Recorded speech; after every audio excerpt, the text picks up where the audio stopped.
Welcome to this episode of Erasing Shame.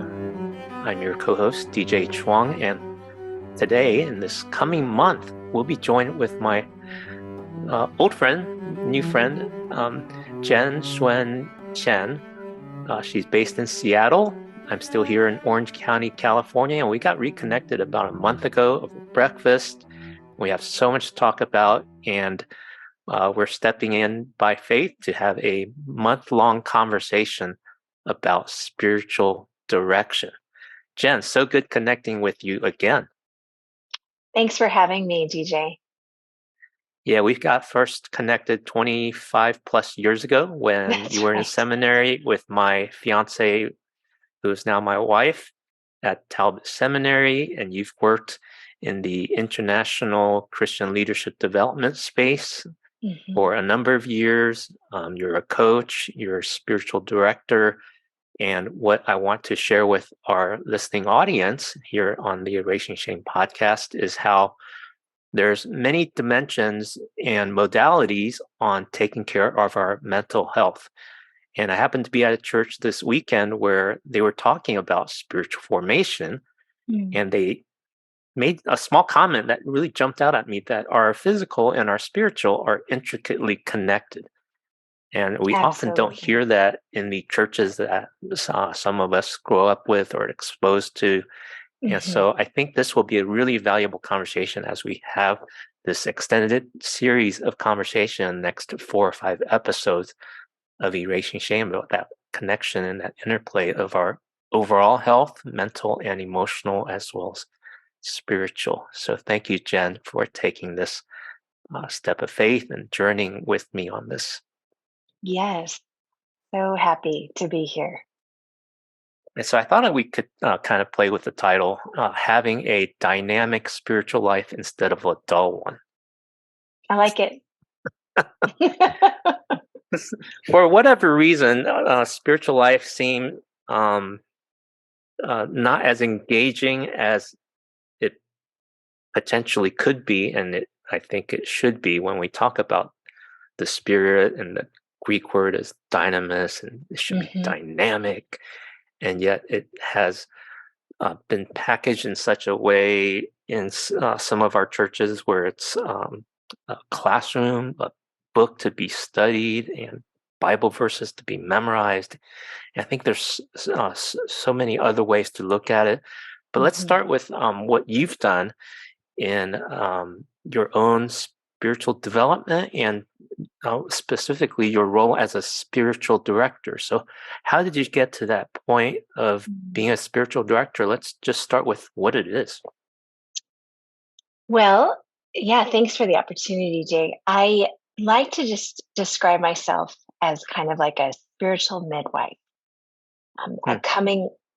I like to, the word director can kind of throw anybody off, as if someone can direct us in our spiritual lives. So maybe another word is spiritual companion, a sacred companion has been used before. So it's just a simple gift of offering a gentle space, but it's a space of encouragement to open fully to God's loving presence.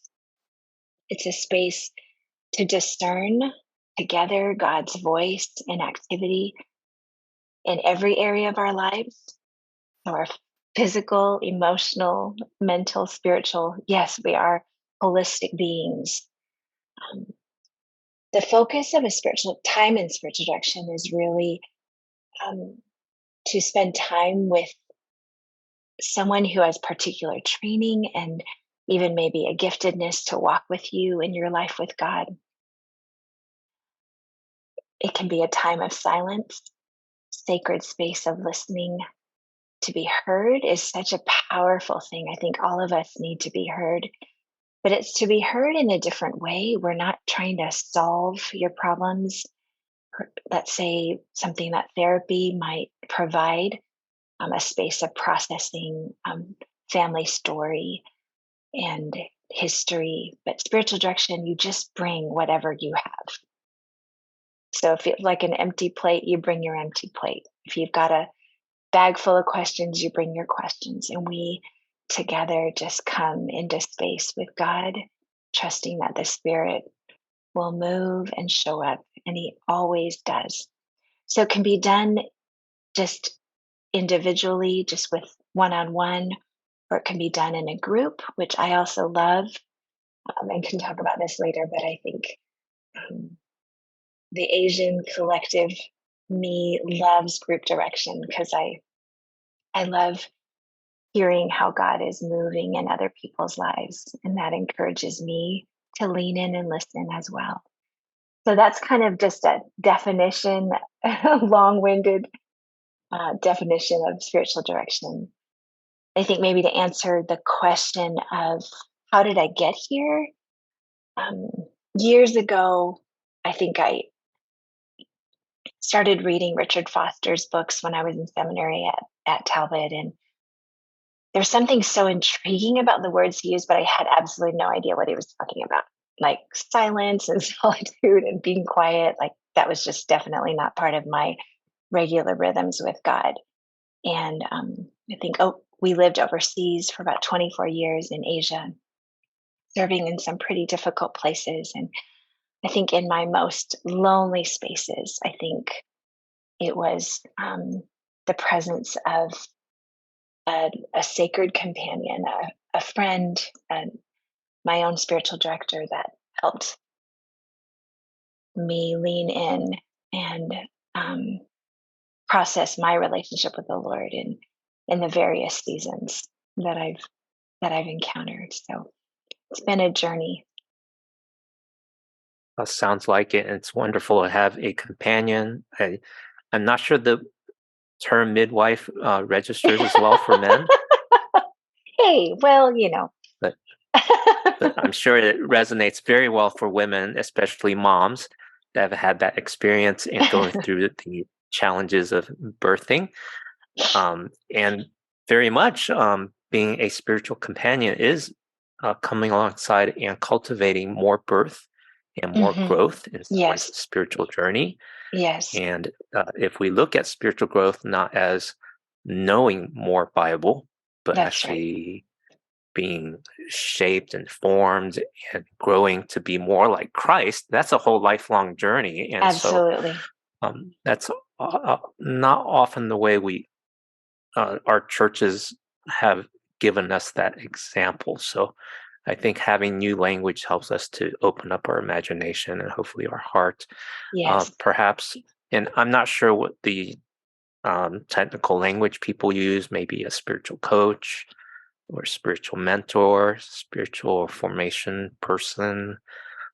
All of that is maybe part of that dynamic. Yes. So Yeah. is there a particular difference between spiritual direction and spiritual formation?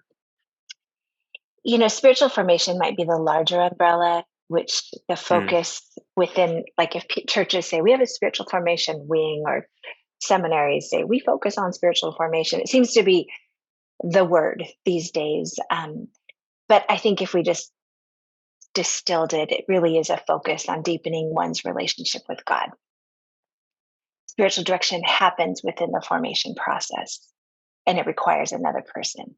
So I might be in the process that God is ever being formed. Christ is ever being formed in us. And we are being formed into his image as growing as image bearers.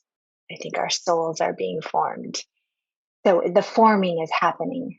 Spiritual direction happens within that. And it's something that is probably maybe more of an old and ancient practice that I think is coming back in, might have stayed within the Catholic or maybe um, the Catholic settings. You can always find a spiritual director at a Catholic retreat center. Um, but I think within the church settings that I grew up in, and maybe you as well, DJ, I think people are realizing we need someone else to come in and provide space for people to process their relationship with God. And so it's spiritual direction is a relation between a person seeking to hear God, seeking to discover, to discern God's movement, the Spirit's movement with another who serves as like a listening companion to the journey of growing deeper in relationship with God. So the soul companion is trained. You want someone that where there is a training that you have to go through. I think whether it's informal or formal, but I think there are some things that can be learned um, to become a spiritual director. Yes, and I've heard of there's institutes and then there's degrees in spiritual formation, and then you've also mentioned some of the less formal ones that might be certificate or just a Hmm. class someone takes. And I Yes, suppose the more training you have, the better you become as a spiritual director, along with the practice of actually doing it, because yeah, classroom work is just classroom, but actually absolutely. working with people makes a Yes, big difference. yes, Now, as Asian Americans, I really appreciate how you mentioned that this could also be done in a community setting, yes, probably in a smaller group, 8 to yes. 10. I mean, not much bigger than that. No, yeah. But what would that look like? Because what what I have read about spiritual direction and spiritual formation tends to be one-on-one, and a Hmm. lot of that perhaps comes out of the American context that's very individualistic. Yes, yes. I was in my training and I was reading books and a little bit frustrated that there wasn't more written by perhaps authors of color and that spoke of different contexts, like just even the Asian American or the Asian context. It was a little bit frustrating for me, but I was in a program with two other Asian American women, and together we just began to like have this side conversation that just we kept applying it to our context with men and women that we are journeying with, and what are the things that they bring, the ways in which we have to be really grounded because it feels like we're hearing a lot of trauma and we're hearing a lot of pain, um, which, yes, we bring it in. We want to know where God is in our pain. We want to know where God is in our stories. And I think the Western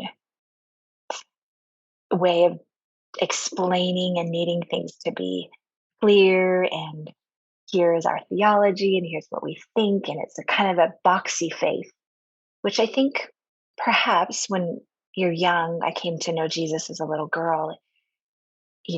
It's very question answer, this is who God is, and you memorize scripture and you have an answer for everything. But I think eventually you realize maybe those answers are bigger and wider, and maybe mystery is a part of this as well. Maybe God is, maybe he's not hiding from us, but maybe he's more mysterious, and maybe we can't explain him in the ways that we have grown up explaining him. So I think that when I think about spiritual direction in a group, I think there is a way of learning from each other's lived experiences. I think it's a place perhaps to hold each other's story, um, and each other's questions, and not need to fix them, not to figure them out. I don't need to come away with here are my three ways I'm going to get better at my faith, but it's just a very sacred holding of someone's discernment process, and maybe asking questions that might just be held, not necessarily answered. But I think that in the safety, I think perhaps in our faith, sometimes we're afraid to share that we're struggling. And I think depending on if we're in leadership or we have responsibilities and we don't want others to know. But I think it's possible to create safe, authentic spaces where we can talk about our relationship with God and the questions we have, And I think collectively we can encourage each other better. I think we could do a better job doing that Oh, in our that faith would be so spaces. valuable. Yeah. I just thinking out loud, I have a difficult time thinking how that could happen in a normal church context, but I do see that perhaps a retreat setting where you Hmm. have a day or two and it's a nicely facilitated kind of a collective experience, Hmm. um, how that could happen. And the other image that comes to mind, it sounds a little bit like support group where you have some ground rules and you create that safe place and hear one another's stories. Except Hmm. in a support group, we tend to focus on, hey, here's our struggles, you're not alone, and here's some tools to help you. Hmm. But Hmm. in a spiritual direction and formation conversation, it's more about people's relationship with God and Hmm. discerning together. Can you Yeah. describe an experience perhaps that you've recently hosted? Uh, I, Yeah. I know about experiences you host there in Seattle, so let's Yeah. unpack that a little bit to help people get a feel for what that looks like and feels like. Because I know these spiritual things can be really abstract. So, They can be. Absolutely. DJ, I think we're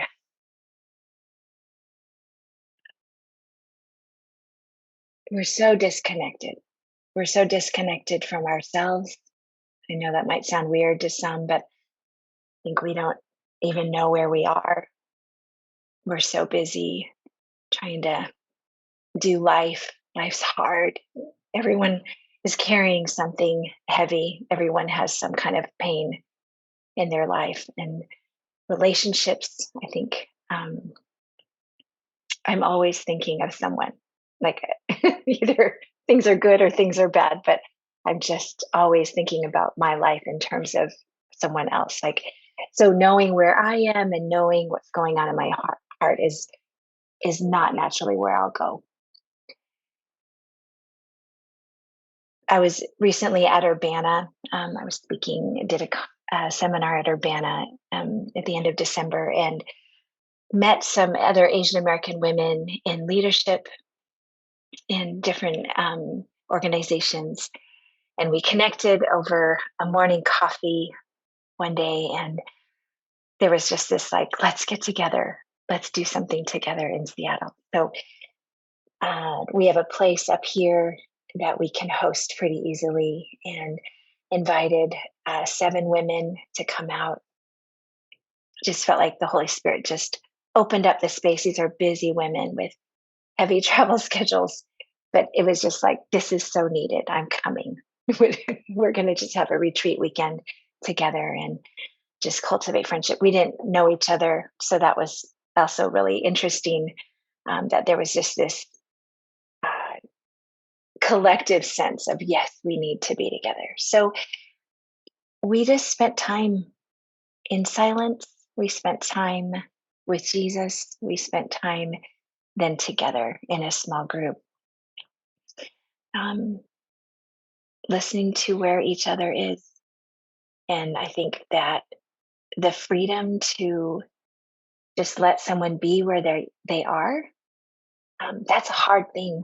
That's really hard to do. That's a practiced, cultivated skill to be able to say when someone is weeping over pain or questions about God and where is God, to just let that be and hold them, and to enter in with um, compassion and love. And I think it was such a powerful weekend. We had 3 days together, and it was, I think, because we were all Asian American, there was this safety in the time together. We didn't have to explain ourselves too much. There was a shared loneliness in our different ministry spaces, mhm, and mhm.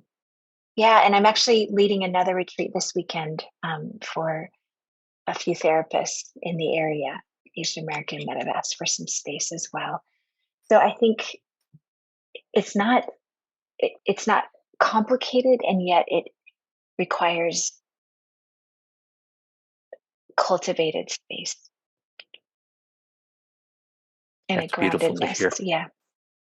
So, Yeah. So this is one of the things that you do. So I want to let people know that you have training and you have experiences in providing this space. And it's such a mhm. valuable space. I Mm, know in my own mental health journey to have that safe place where I can let my hair down and mhm. realize people won't judge me for my struggles Yeah. and Yeah. know that I'm not alone is just so powerful. And it's such a gift that you can't learn from a book or attend a seminar to get. Yes. And there's something very relational about that. And Mm, it also reminds me how Jesus' promise comes alive in a whole different way, that he's present with us when two or three are gathered. mhm. And we acknowledge that presence. Yeah. Yeah. Yeah. So we'll learn more about how spiritual direction and spiritual formation happens in the process that you've designed and synthesized, a paradigm, 4 stages. So if you would Mm, introduce those 4 stages, we'll take a couple minutes to look at stage 1. And a thought just came to me that over the course of our future episodes, perhaps you could be my companion and we'll actually go through these 4 stages, just give people a mm, taste of what it looks like for me to walk through some of these stages with you so that people mhm, can experience, okay, here's what Jen can help you with as an mm, organization, as a church community, as a group of mhm. leaders. That'll be really, really valuable. Yeah, I'd love to do that, DJ. Thank you. I think I really want to be careful when I use the word stages. I really struggled Mm, with are there other words? Perhaps seasons might be another places in our faith journey because it's in many ways cyclical, our journey with the Lord. It's less getting from stage one to stage four, but this willingness to be where we are and to believe that God's going to take us to where we need to go. Um, our formation process, which I said earlier is about deepening our relationship with the Lord, is a journey. We are on pilgrimage and we journey together. So there's this individual journey that we have to take, and yet there's this collective journey that we don't emphasize, I think, enough, that we do together. And so the paradigm I've developed is more a descriptor of a process, that there's so many ways to describe our journey. But the first season or the first stage of the paradigm is shaping. It really is like looking at what has shaped us to be who we are, looking at our parental figures, um, early on, adults, adult figures in our lives, and what values did they give us?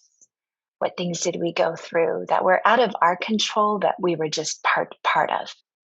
Family dynamics, family of origin stuff, early faith stories. How did faith come in if we came to know Jesus early on? How was he shared with us? What were we taught about him? How did we deal with challenges? What ways of coping did we come up with? We've all been so deeply impacted by our early years. We learned about how emotions and pain were to be handled in our childhood. We learned how to survive. But now that we're adults, some of those ways of coping, they've served us long past its time.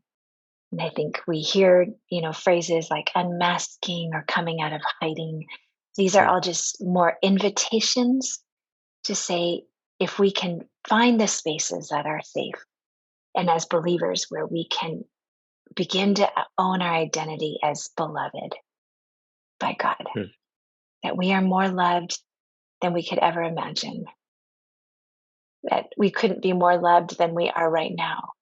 And yet, there are so many things that keep us from experiencing the deep, deep love of God. Um, And so I think that looking into those shaping spaces, those shaping experiences, um, yeah, it's really important. How did I come to Mhm. believe God to be who He is? Where did those ideas come from? So, yeah, that's the first season, um, or stage Hmm. of our faith is looking at our shaping. Okay. And go ahead and mention the other three, Oh, yeah. Yeah. and then we'll close out. Okay. So the second season or shaping after shaping is an undoing. So it's kind of Hmm. a seasons of darkness, where we might hit a wall, Hmm. where our questions exceed the answers and we can't rally ourselves in the way that we know how to or knew how to in the past. And the third is the awakening. So as we move from the darkness into spaces where our soul is being awakened, our spirit's coming alive, and we realize, oh, I don't have to live that way anymore. Um, what are those awakening experiences in our lives? And the fourth is the remaking, Hmm. where God is ever remaking. He is ever recreating us. He's ever, yeah, He's always doing something new and inviting us to something new. So Hmm. that fourth space is that, to look at how has God done that in our lives and how is He inviting us to more. Wonderful. Well, thank you for uh, receiving such training, putting it into practice, and helping people. And I know you have a heart for leaders, especially where it Absolutely. is um, very hard work and often lonely, and Yes. um, there's risks of burnout and harm that comes from people that don't get the self care they need. And Hmm. so you're providing something so valuable. So I'm so happy I can share a bit of what you do with our listening audience, and we'll continue this conversation in the weeks ahead. Now, Thank one you. last thought: um, how the question you mentioned earlier as you started this weekend experience was taking the time to ask that penetrating question, "Where am I?" Mm, And it really brought me back to the Garden of Eden mm, when Adam and Eve committed the first sin, and Jesus or God asked that poignant question, yeah. penetrating question, "Where are you?" Mm, And what an echo of how God wants to get our attention and reorient us on where mhm, are we. How does that connect with these four seasons, four stages, or mm. is it a whole different um, piece out of that? What's going on there? They say that the most important thing in navigation is knowing where you are. Mm, And I think that, yeah, understanding our stories in a way that is in that very gracious and kind space that the Lord offers in His presence, I think will help set us free and help us, um, live our faith out in a way that is inviting, that isn't religious, it's not, um, bound by rules. And yeah, going back to boxy faith, I think that where are you? That question was an invitation to Adam to come out mhm, of hiding. mhm, And I think often, depending, I think, on our maybe early adult figures, we might hear that as a punitive, like, where are you? Like as mhm, a mad parent. But I think God is just ever inviting us to come out of hiding, that He loves us and His love for us is really, truly real as compared to what we might have experienced in the world in our relationships with others. So I think it is where the question, where am I? mm. Where's my heart? What's the state of my soul? When we look at the paradigm, I think it helps us understand, how did I get here, and Mhm, where am I, and then how did I get here? mm. Um, yeah, And then the direction will be, where can we go? yes, Absolutely. But I think we're so quick to like want to Mhm, fix ourselves and want to, mhm, I just need to add another discipline. I just need to do more. I just need to, mhm, work harder at my faith. I need to serve more. And I think mhm, we just need some space, figure out where we are, and we'll get there. We will. We're on a pilgrimage. He will be faithful to finish what he has started in all of us. mhm. Well, what a gracious invitation, and so good to be starting this journey with you. And I think some people may be ready to reach out to you. So, how would they connect with you on the web or on social media? Yeah. If you would just mention your URLs. Yes. So my website is Jen Suen Chen, JenSuenChen.com. And you can find me there and connect with me easy. And yeah, that's probably the easiest way to connect with me. Great. And we'll add a link in the show notes, and we'll Perfect. continue this lively conversation on how to have a dynamic spiritual life, resting in the love and grace of God because He is doing the work. And we get That's to right. come along for the ride. That's right. Thanks, DJ. Thank you, Jen. So good talking with you. Blessings. Blessings. Thank you for listening to the Erasing Shame podcast. Check out the show notes at erasingshame.com and subscribe to our email for updates. We would love to hear from you, so please add your comments at our website or on social. Subscribe on Apple Podcasts, Spotify, or any podcast app, and you can also subscribe on YouTube or follow on Facebook. Please add a rating and review so we can reach more people with our message of health, hope, and compassion. This podcast is the digital outreach of Christian Asia Mental Health.